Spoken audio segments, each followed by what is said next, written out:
कहानी की शुरुआत होती है साल 2035 में। इस समय तक इंसान पृथ्वी से दूर मंगल ग्रह पर कदम रख चुका है, लेकिन नासा के तीसरे मिशन एरिस 3 के दौरान एक खतरनाक हादसे में उस लाल ग्रह पर एक इंसान अकेला छूट जाता है। उसके पास न ऑक्सीजन, न खाना और न ही कोई मदद थी। था तो सिर्फ एक लाल बंजर ग्रह और जिंदा रहने का हौसला। द मार्शियन एक ऐसे ही एस्ट्रोनॉट की कहानी है जो हर हाल में जिंदा रहने की जंग लड़ता है, पर सवाल ये है कि क्या वो वापस पृथ्वी पर लौट पाएगा या हमेशा के लिए मंगल की मिट्टी में दफन हो जाएगा।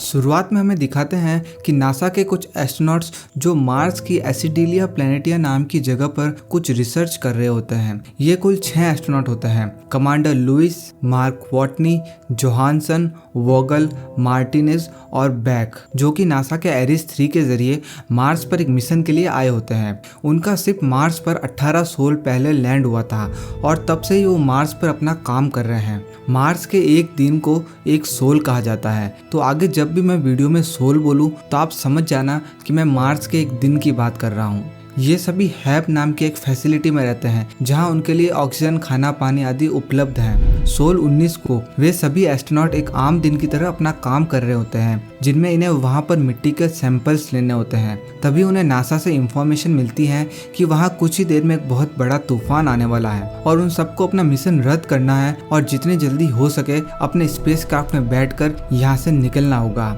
मार्स से निकलने के लिए जिस स्पेसक्राफ्ट का यूज किया जाता है उसका नाम मेव होता है।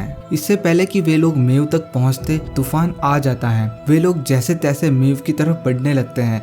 तभी मार्क वॉटनी नाम के एक एस्ट्रोनॉट से उनके हैब का एंटीना टूटकर टकरा जाता है, जिस कारण वो तूफान में उड़कर दूर चला जाता है और उसका ट्रैकर भी बंद हो जाता है, जिस कारण पूरी टीम को लगता है कि मार्क मर चुका है और वे सभी मेव की ओर बढ़ते रहते हैं। हालांकि इनकी कमांडर लुइस मार्क को ढूंढने की कोशिश करती हैं, लेकिन उसका कुछ भी पता नहीं चलता और न ही उससे कोई संपर्क हो पाता है, जिस कारण कमांडर भी हार मानकर मेव में आ जाती है और फिर ये लोग इमरजेंसी लॉन्च करके मार्स के ऑर्बिट में घूम रहे हर्मिस नाम के अंतरिक्ष यान में आ जाते हैं, जिसकी मदद से उन्हें पृथ्वी पर ले जाया जाएगा।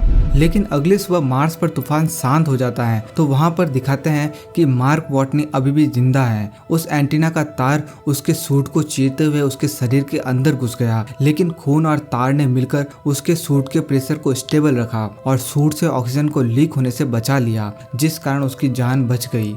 जब उसकी आंख खुलती है तो वह खुद को हैब से बहुत दूर अकेले पाता है। वह समझ गया था कि बाकी सभी तूफान से बचने के लिए यहाँ से कल रात निकल गए होंगे। वह जैसे तैसे हैब तक पहुँचता है और अपने अंदर से उस वायर को बाहर निकालता है। उसे पता था कि वो यहाँ मारा जाएगा क्योंकि उसके पास पर्याप्त मात्रा में खाना और पानी नहीं है और न ही नासा से संपर्क करने का कोई तरीका, मगर वो यहाँ मरना नहीं चाहता था। इसलिए उसने कुछ ऐसा सोचा जो पहले कभी किसी ने नहीं किया। मार्क ने एक सर्वाइवल प्लान बनाया जिसमें उसने सोचा कि वो नासा के एरिस 4 मिशन का इंतजार करेगा और जब वो मार्स पर आएगा तब मार्क उनके साथ ही वापस चला जाएगा। लेकिन एरिस 4 मिशन को लॉन्च होने में अभी कुछ साल बाकी थे और इतने वक्त तक जिंदा रहने के लिए मार्क ने मंगल पर खेती करने का फैसला किया। उसके पास कुछ आलू होते हैं और वो वहाँ आलू उगाने का फैसला करता है। इसके लिए वो मार्स की मिट्टी को हैब में लाता है और क्योंकि मार्क एक बॉटनिस्ट होता है तो उसे पता है कि खेती करने के लिए किन किन चीजों की जरूरत होती है, इसलिए वो सबसे पहले आलू बोता है। लेकिन उसे मिट्टी को उपजाऊ बनाने के लिए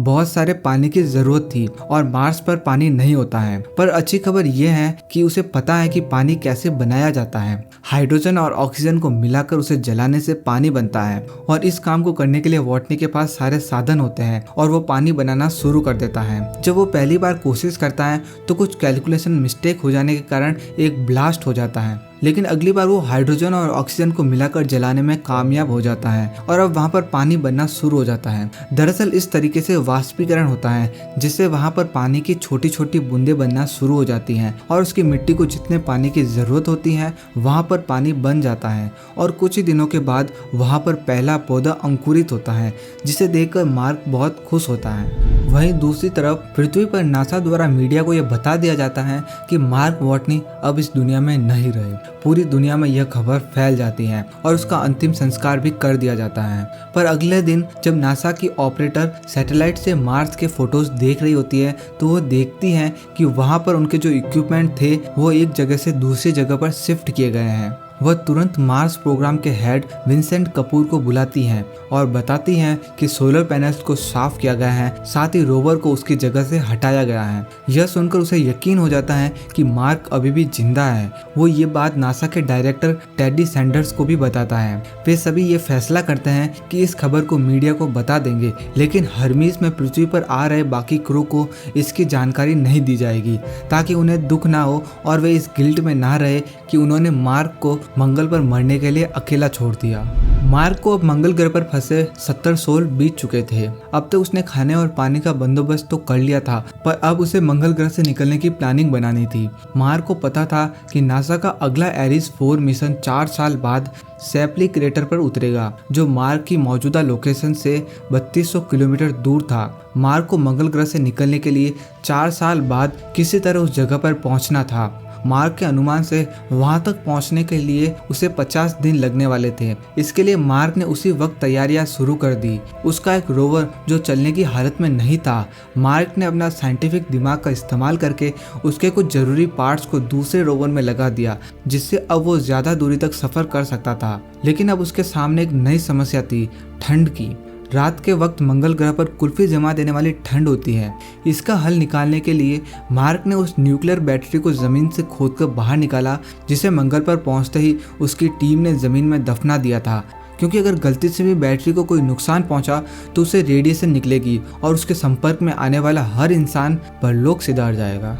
हालांकि मार्क ने जोखिम उठाते हुए सावधानी से उसे अपने रोवर में लटका दिया, जिससे उस बैटरी से निकलने वाली हीट से उसकी ठंड की समस्या दूर हो गई। उधर पृथ्वी पर मार्क को बचाने के लिए नासा ने कोशिश शुरू कर दी। उन्होंने JPL यानी जेट प्रपल्सन लेबोरेटरी, जो नासा के लिए प्रोब और स्पेसशिप बनाने का काम करती है, उन्हें 3 महीने के अंदर प्रोब बनाने का मुश्किल काम सौंपा। JPL के डायरेक्टर ब्रूस और उसकी टीम पर बड़ा दबाव आ चुका था, क्योंकि आमतौर पर किसी भी प्रोब को बनाने में उन्हें 6 महीने का समय लगता है। नासा का प्लान ये था कि इस प्रोब के जरिए पहले वो मार्क के लिए 4 साल तक जिंदा रहने के लिए सारे ज़रूरी सामान भेजेंगे। फिर 4 साल बाद एरिस 4 की टीम मंगल पर उतरेगी तो वो मार्क को भी अपने साथ वापस ले आएंगे। इस तरह JPL की टीम भी प्रोब बनाने में जुट गई। वहीं टेडी सैंडर्स ने कम्युनिकेशन इंजीनियर मिंडी को भी सैटेलाइट्स के जरिए मार्क की हर गतिविधि पर नज़र बनाए रखने का पूरा अधिकार सौंप दिया। उधर दूसरी ओर मार्क के बोए हुए आलू की फसल अब तैयार हो चुकी थी। मार्क ने बड़े आलू को खाने के लिए रख लिया और छोटे आलू को फिर से बो दिया। इस तरह मार्क अपने खाने का इंतजाम करता जा रहा था। लेकिन मार्क जानता था कि जब तक वह नासा से बातचीत करने का कोई जरिया ढूंढ नहीं लेता, तब तक उसकी सारी कोशिशें बेकार हैं। बहुत दिन सोचने के बाद उसे कुछ याद आया। वह उसी वक्त अपने रोवर में बैठकर किसी अनजान सफर पर निकल गया। यह देखकर उस पर नजर रख रहे मिंडी और कपूर असमंजस में पड़ गए, क्योंकि मार्क 13 दिनों से लगातार किसी अनजान दिशा की ओर बढ़ता जा रहा था। उन्हें समझ नहीं आ रहा था कि मार्क आखिर कहाँ जा रहा है। लेकिन तभी कपूर के दिमाग की बत्ती जली। उसने जब क्रेटर के नक्शे पर मार्क के बढ़ने की दिशा को आउटलाइन किया तो उसे समझ आ गया कि मार्क उस पाथफाइंडर रोवर की ओर बढ़ रहा है, जिसे 1996 में नासा ने मंगल ग्रह पर उतारा था। उस पाथफाइंडर का काम था मार्स पर रहकर वहां की मिट्टी की मैग्नेटिक प्रॉपर्टीज और वातावरण से संबंधित जानकारी को नासा तक पहुंचाना। हालांकि उसकी बैटरी खराब हो जाने की वजह से 1997 में ही नासा का उससे संपर्क टूट गया था। कपूर का अंदाजा बिल्कुल सही था। मार्क ने उस पाथफाइंडर को ढूंढ निकाला जो इतने सालों में रेत में दफन हो चुका था। मार्क उसे रेत से निकालकर अपने हैब ले आया। हालांकि मार्क नासा से तभी संपर्क कर सकता था जब नासा के पास वैसा ही पाथफाइंडर मौजूद हो। ये बात पता चलते ही कपूर भी कैलिफोर्निया में स्थित JPL पहुंच गया, जहां उस पाथफाइंडर का एक और मॉडल मौजूद था। कपूर ने वहां उन सभी साइंटिस्ट को पहले से ही बुला रखा था जिन्होंने 1997 के दौरान उस पाथफाइंडर पर काम किया था। उधर दूसरी ओर मार्क ने पाथफाइंडर की खराब बैटरी को निकालकर उसे हैब के पावर सोर्स से कनेक्ट कर दिया और खुशकिस्मती से पाथफाइंडर दोबारा स्टार्ट हो गया। मार्क ने जैसे ही उसका एंटीना पृथ्वी की ओर घुमाया, वैसे ही JPL में मौजूद पाथफाइंडर को भी उसका सिग्नल मिल गया। ये देखकर कपूर की खुशी का ठिकाना नहीं रहा। हालांकि मार्क के पाथफाइंडर का कंट्रोल JPL के टेक्नीशियन टीम के हाथ में था। टीम ने तुरंत पाथफाइंडर का कैमरा ऑन किया, जिससे मार्क का कैमरा भी ऑन हो गया। ये देखकर मार्क को अंदेशा हो गया कि कोई तो उसे संपर्क करने की कोशिश कर रहा है। मार्क ने बिना देरी के तुरंत एक बोर्ड पर यह सवाल लेकर कैमरे में दिखाया कि क्या किसी को उसका सिग्नल मिल रहा है। साथ ही सवाल के एक तरफ हाँ का बोर्ड लगाया और दूसरी तरफ ना का बोर्ड लगाया। ये सवाल देखकर कपूर की टीम ने कैमरे को हाँ की तरफ घुमा दिया, जिसके कुछ देर बाद मार्क का भी कैमरा हाँ की तरफ मुड़ गया। यह देखकर मार्क भी बहुत खुश हो गया। लेकिन अब भी मार्क के लिए कपूर से बातचीत करना आसान नहीं था, क्योंकि पृथ्वी से मंगल ग्रह की दूरी अधिक होने के कारण एक सवाल कपूर तक पहुंचने और कपूर का कैमरे को घुमाकर जवाब देने में 1 घंटे का समय लग रहा था। और ऊपर से केवल मार्क ही कपूर से सवाल पूछ सकता था, वो भी हाँ या ना में, जबकि कपूर के उससे बात करने का कोई जरिया नहीं था। इस पर मार्क ने अपने साइंटिफिक दिमाग को काम पर लगाया। मार्क जानता था कि पाथफाइंडर का कैमरा 360 डिग्री यानी कि एक फुल सर्कल में रोटेट हो सकता है, इसलिए मार्क ने हेक्साडेसिमल नंबर सिस्टम को चुना। हेक्साडेसिमल के नंबर्स को SCII कोड में कन्वर्ट करके शब्द बनाए जा सकते हैं। दूसरी ओर विंसेंट की टीम ने भी हेक्साडेसिमल को पाथफाइंडर के चारों ओर लगाकर मार्क से बात करना शुरू कर दिया। लेकिन क्योंकि यह तरीका बहुत धीमा था, इसलिए नासा के साइंटिस्ट ने मार्क को कुछ कोड्स भेजे, जिसकी मदद से मार्क अपने रोवर को पाथफाइंडर से जोड़कर रोवर के जरिए टेक्स्ट मैसेज में बात कर सकता था। नासा ने मार्क को संदेश भेजा कि उन्होंने मार्क का रेस्क्यू मिशन शुरू कर दिया है और वह पहले उसके लिए जरूरी सामान भेजने वाले हैं। यह संदेश पढ़कर मार्क के अंदर खुशी की लहर दौड़ गई और अब उसे बचने की उम्मीद नजर आने लगी। मार्क ने नासा से पूछा कि क्या उसकी टीम को पता है कि वो जिंदा है। इस पर नासा ने ना में जवाब दिया, जिसे पढ़कर मार्क को काफी गुस्सा आया, मगर ये फैसला उसके हाथ में नहीं था। और क्योंकि अब नासा ने मार्क से संपर्क कर लिया था, तो उन्होंने क्रू को यह खबर देने का फैसला किया। दूसरी ओर अंतरिक्ष में कमांडर लुइस और उसकी टीम अपने स्पेसशिप हर्मीस में लगातार पृथ्वी की ओर बढ़ रहे थे। ये सभी इस बात से निराश थे कि मार्क अब उनके बीच नहीं रहा। लेकिन तभी उन्हें एरिस 3 मिशन के फ्लाइट डायरेक्टर मिच का एक वीडियो संदेश मिला। मिच ने उन्हें बताया कि मार्क अभी जिंदा है और मंगल पर जिंदा रहने के लिए संघर्ष कर रहा है। ये सुनकर मार्क की टीम सदमे में आ गई। हालांकि उन्हें मार्क के जिंदा होने से खुशी तो हुई, पर उसे अकेला छोड़ देने का पछतावा भी हो रहा था। मार्क को मंगल ग्रह पर फंसे 4 महीने से ज्यादा बीत चुके थे। इस दौरान वो लगातार नासा को अपने और अपने हैप की कंडीशन की अपडेट भेजता रहता था। सारी दुनिया मार्क के मंगल पर आलू की खेती करने के कारनामे से काफी ज्यादा प्रभावित थी। अब उसे ढेरों ईमेल्स भी आने लगे थे, यहाँ तक कि राष्ट्रपति ने भी उसे ईमेल कर उसका हौसला बढ़ाया। जल्दी ही मार्क के नए आलू भी तैयार होने वाले थे, जिससे मार्क का आत्मविश्वास चरम सीमा पर था। वहीं दूसरी ओर नासा के अधिकारियों ने ये अनुमान लगाया था कि अगर सब कुछ सही रहा तो वे 868 सोल तक मार्क को जरूरी सामान भेज पाएंगे। लेकिन तब तक मार्क को अपने आलू की फसल के भरोसे जिंदा रहना था। लेकिन एक रात जब मार्क अपना काम खत्म करके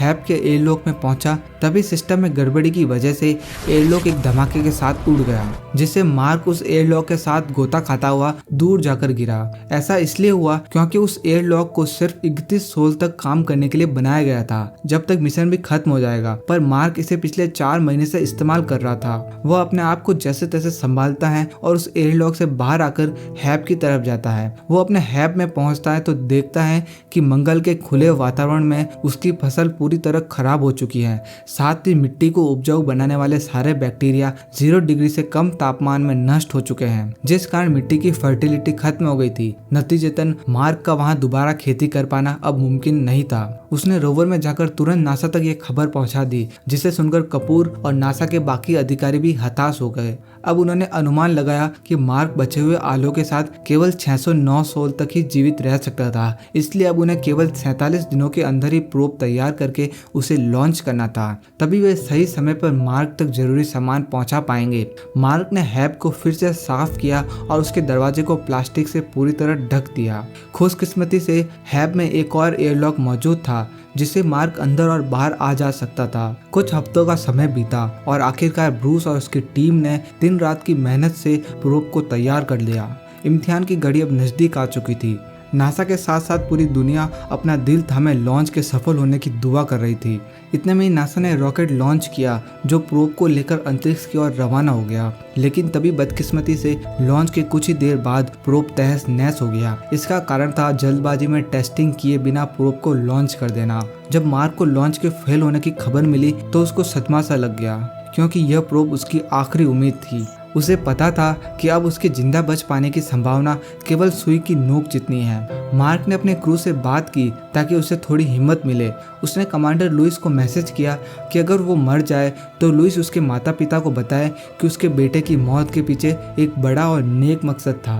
हालांकि मार्क ने अभी तक हार नहीं मानी थी, बल्कि वो हर हालात के लिए खुद को तैयार कर रहा था। दूसरी तरफ पृथ्वी पर चीन की स्पेस एजेंसी के चीफ साइंटिस्ट और डेप्यूटी चीफ साइंटिस्ट टीवी पर मार्क के रेस्क्यू मिशन फेल होने की खबर देख रहे थे। हालांकि नासा ने इसके लिए अब तक किसी से कोई मदद नहीं मांगी थी, पर उन्हें पता था कि नासा का मार्क को बचा पाना संभव नहीं है। इसलिए इंसानियत के नाते उन्होंने मदद का हाथ बढ़ाया। उनके पास एक रॉकेट पहले से तैयार था जिसे वे वीनस और मर्क्यूरी के ऑर्बिट में भेजने वाले थे। उन्होंने अपना मिशन कैंसिल करके नासा को वो बूस्टर देने का फैसला किया। ये खबर सुनते ही नासा की टीम एक बार फिर नई उम्मीद के साथ मार्क को बचाने के अभियान में जुट गई। इस बार ब्रूस और उसकी टीम पर 28 दिनों में ही प्रोब को बनाने की चुनौती रख दी गई। जहां एक और सारे वैज्ञानिक इस नामुमकिन काम को मुमकिन बनाने की जद्दोजहद में लगे थे, वहीं उनके बीच एक ऐसा वैज्ञानिक था जो दुनिया से परे सोच रखता था। वो था एस्ट्रोडायनेमिक्स यानी खगोल गतिकी का एक जीनियस रिच पर्नेल, जो कई दिनों से मार्क को मंगल से वापस लाने के अपने प्लान पर काम कर रहा था। आखिर में रिच ने जब अपना प्लान नासा के सुपर कंप्यूटर में परखा तो उसका प्लान कारगर साबित हुआ। रिच उसी वक्त कपूर से मिलने नासा के स्पेस सेंटर पहुंच गया और वहां अपना प्लान समझाया, जिसके बाद कपूर ने तुरंत नासा के अधिकारियों की एक मीटिंग बुलाई। रिच ने मीटिंग में बताया कि जो हर्मीस इस वक्त धरती की ओर आ रहा है, अगर उसकी गति को और बढ़ा दिया जाए और जब हर्मीस धरती के पास आए तब हम रॉकेट की मदद से उसके पास प्रोब के जरिए जरूरी सामान भेज देंगे, जिसे लेने के बाद उसे पृथ्वी के गुरुत्वाकर्षण बल की सहायता से दुगनी रफ्तार से वापस मार्स की तरफ भेज दिया जाएगा और यह मंगल पर पहुंचकर उसका चक्कर लगाएगा। तब मार्क एरिस 4 के मेव में बैठकर मंगल के ऑर्बिट तक आ जाएगा। दरअसल नासा को मंगल ग्रह पर हर मिशन के दौरान भारी मात्रा में सामान की जरूरत होती है, जिसे वो मंगल ग्रह पर एक साथ नहीं भेज सकते। इसलिए उन्होंने एरिस मिशन में लगने वाले मेव रॉकेट को पहले से ही मंगल पर उतार दिया था। अब प्लान ये था कि हर्मीस मंगल के ऑर्बिट में पहुंचेगा तो उसी वक्त मार्क को भी मेव में बैठकर मंगल के ऑर्बिट में जाना होगा, जहां से लुइस और उसकी टीम मार्क को हर्मीस में ले आएंगे और फिर हर्मीज में बैठकर मार्क बाकी क्रू के साथ सीधा पृथ्वी पर आ जाएगा। हालांकि रिच का प्लान कारगर तो था, लेकिन टेडी सैडर्स मार्क को बचाने के लिए लुइस और उसकी टीम को खतरे में नहीं डाल सकता था, इसलिए वो पुराने तरीके से ही काम जारी रखने का फैसला करता है। लेकिन एरिस 3 के मिशन डायरेक्टर मिच को ये फैसला लुइस और उसकी टीम पर छोड़ देना उचित लग रहा था, इसलिए उन्होंने अपनी नौकरी को खतरे में डालते हुए लुइस और उसकी टीम को एक सीक्रेट मैसेज भेजकर उन्हें रिच के प्लान के बारे में सब बता दिया। अब ये फैसला उन्हें करना था कि वे अंतरिक्ष में 29 महीने और बिताकर मार्क को बचाएंगे या अपनी जान के बारे में सोचकर घर वापस लौट आएंगे। इस पर वे सभी मार्क को मंगल से वापस लाने पर सहमत हुए। हालांकि ऐसा करने से वे नासा के खिलाफ जा रहे थे, जिससे नासा में उन सबका करियर खत्म हो सकता था। लेकिन मार्क को बचाने के लिए उन्होंने अपना करियर और अपनी जान दोनों को दांव पर लगा दिया और एक उत्साह के साथ मार्क के रेस्क्यू मिशन पर निकल पड़े। जल्दी इसका पता नासा के डायरेक्टर टेडी सैंडर्स को भी चल गया। अब क्योंकि एस्ट्रोनॉट्स को रोकना उसके हाथ में नहीं था, तो उन्होंने मीडिया में यह ऐलान किया कि नासा ने मार्क को लाने के लिए एस्ट्रोनॉट्स को फिर से मंगल पर भेज दिया। साथ ही उन्होंने मिच को अकेले में बुलाकर मिशन खत्म होने के बाद अपना इस्तीफा देने के लिए भी कहा। लेकिन सैंडर्स भी चाहता था कि सभी एस्ट्रोनॉट सुरक्षित लौट आए, इसलिए जाते जाते उन्होंने मिच से इस मिशन को अच्छे से पूरा करने के लिए कहा। उधर दूसरी तरफ मार्क जियोलॉजिकल रिसर्च को पूरा करने में लग जाता है, जिसके लिए वो लोग मंगल पर आए थे। हालांकि उसे अपनी पूरी टीम का काम अकेले ही करना पड़ रहा था, लेकिन वो हंसते मुस्कुराते हुए उन पलों को कैमरे में सजो रहा था। इसी बीच मार्क को पता चलता है कि उसकी टीम उसे लेने मंगल पर आने वाली है। लुइस ने मार्क को अपना प्लान समझा दिया। प्लान समझने के बाद मार्क काम पर लग गया। उसे आज से 200 दिन बाद वहां से 3200 किलोमीटर दूर मौजूद सैपली क्रेटर के लंबे सफर पर निकलना था, जिसमें उसे 50 दिन लगने वाले थे और 50 दिनों के लिए उसने अपने रोवर में पर्याप्त मात्रा में खाना, पानी और ऑक्सीजन की जरूरत थी। इस पर नासा के वैज्ञानिकों ने मार्क को अपने रोवर पर वाटर रिक्लेमर और ऑक्सीजनेटर को फिट करने की तरकीब बतलाई, जिसे फॉलो करके उसने अपने रोवर को 50 दिनों के लंबे सफर के लिए तैयार किया। इस तरह कुछ दिनों के बाद हर्मीस पृथ्वी के करीब पहुंच गया। उसी वक्त नासा भी चीन के रॉकेट की मदद से हर्मीस पर जरूरी सामान से भरा प्रोब भेजने में कामयाब हो गया। गया और लुइस और उसकी टीम एक बार फिर मंगल की तरफ रवाना हो गए। वक्त गुजरता चला गया और 7 महीने बीत गए। इस दौरान मार्क ने खाना और पानी जितना हो सके बचाने की कोशिश की। नतीजतन वो दुबला पतला और कमजोर हो गया था, लेकिन बावजूद इसके मार्क का हौसला जरा भी डगमगाया नहीं था। आज ही वो दिन था जब उसे लंबे सफर पर निकलना था। मार्क ने इतने दिन तक उसे बचाए रखने के लिए हैब और बाकी चीजों को धन्यवाद किया और उन्हें गुड बाय कहकर अपने सफर पर निकल पड़ा। मार्क को अपने सफर के दौरान 13 घंटे सोलर पैनल से बैटरी को चार्ज करने के लिए रुकना पड़ता था। इस दौरान वो आराम कर लेता और दिन ढलते ही फिर से सफर शुरू कर देता। मार्क मंगल पर जहाँ भी जाता वहाँ कदम रखने वाला वो पहला इंसान बन जाता। इसी जज्बे ने मार्क के मनोबल को गिरने नहीं दिया, लेकिन तभी नासा ने उसे एक और बड़ा झटका दिया। दरअसल ब्रूस के मुताबिक हर्मीज स्पेसक्राफ्ट में इतना ईंधन नहीं बचा कि वो मंगल ग्रह के ऑर्बिट में जाकर वापस लौट सके, यानी कि मंगल के करीब पहुंचकर हर्मीज अपनी स्पीड को कम नहीं कर सकता था। साथ ही मार्क जिस मेव में जाने वाला था वो भी इतना भारी था कि उसका मंगल ग्रह के ऑर्बिट से बाहर निकल पाना मुमकिन नहीं था। मेव बनाया ही सिर्फ मंगल के ऑर्बिट तक पहुंचने के लिए था। इसलिए नासा ने मार्क को मेव के सारे सामान और उसके पुर्जे निकालकर उसे हल्का करने के लिए कहा, ताकि वो मंगल के ऑर्बिट से निकलकर हर्मीज के बराबर की स्पीड पकड़ सके और हर्मीज से ज्यादा करीब पहुंच सके। आखिरकार एक लंबे सफर के बाद मार्क तय समय में मेव तक पहुंच गया।